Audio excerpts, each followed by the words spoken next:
hello everybody. To say that we're in unparalleled times right now would be an understatement. So we are witnessing and experiencing new conditions that never before in the living history of us as a species have ever encountered. And so first I want to say my prayers and best wishes are with you and to you and your family, so we may get to this time with safety and health and grace. So let's take a moment and so there we go. As someone who's been called to work in two pre-Columbian ceremonial and healing traditions, the Huichol and the Nahua, I've been asked by people during this time what my take is on it, how do I see it, and how do I sort it, given that my elders have been seated in those very old views of living in the world in a very different way than we find here in the West. And there are many things I could say regarding the spiritual aspects of the situation, how I feel the earth and the gods and the spirits are moving in response to the situation, and how divine creates and forms a rebalancing, but also what's been known for a long time, and that is since we are part of nature and we come from nature, there's part of us that rely on nature to, the way you could say it is to teach us, is to show us, is to demonstrate how to live in the world in a good way. And it does it throughout time as we've experienced as human beings. It does it without language. It's something you could say that you feel communicated to you in your heart. And so nature has participated with us and has provided this lesson. And so when I want to find what stands out for me as the quickest and simplest view, I could say that one of the things that the world wants to show us, wants to speak to us about, is how we've worked with this gift of the mind. And the mind's job has always been to solve certain basic practical problems of daily life.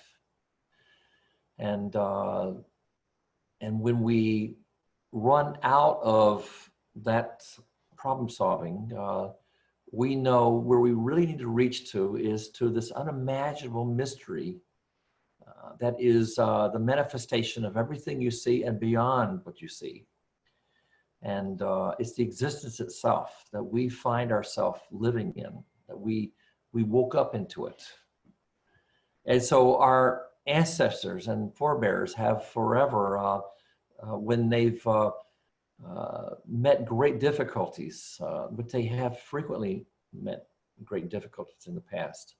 Where do they go to find their place, to find their orientation, to find how to be in the world, how to cooperate with what's going on, and how to learn so that our mind does not drift in a way that its creativity now blinds us to something that we need to take care of.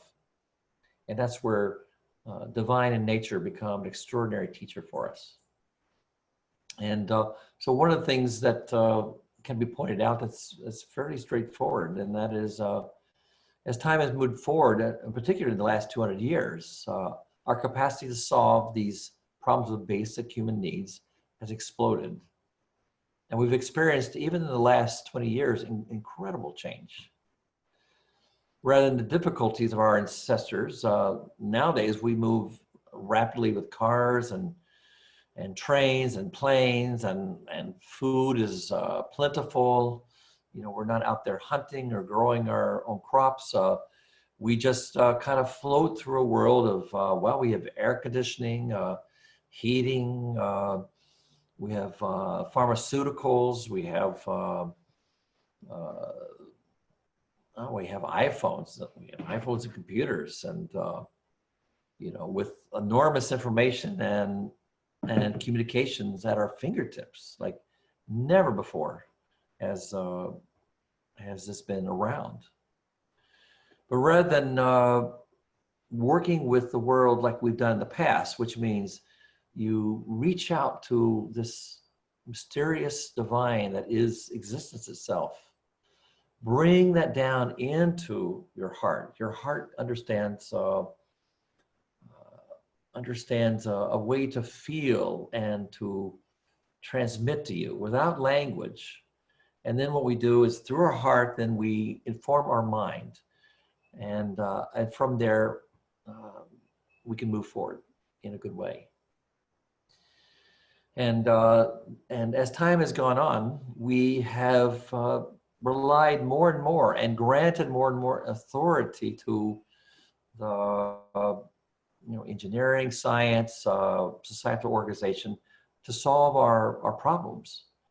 And now we come to a place where before we knew it, we're like relying on this capacity, this very limited capacity of the mind to do all the work. And we have forgotten that we hold this relationship and this capacity to engage that great mystery, that great creator that is living in existence itself. So this is a great opportunity to find an ageless skill that helps us find our strength, our courage, and direction. It's never too late because it's part of our spiritual DNA. And this is something that science will not solve for us. So let's all learn to deepen this together. This is the time to move away from the shadow of that fear and that panic, and see that this is a living lesson that we can all learn from and have a better life and better relationships with each other and common purpose, so that we not only get through this, but we are stronger, more clear, and prepared to move into a better future after this shift happens. And we get to claim the rewards of our learning. So let's stay connected. Let's talk more. Let's engage more. And so there's more to come. And I hope to speak to you again soon. And again, blessings of Spirit and Divine be with you. And we'll talk to you soon.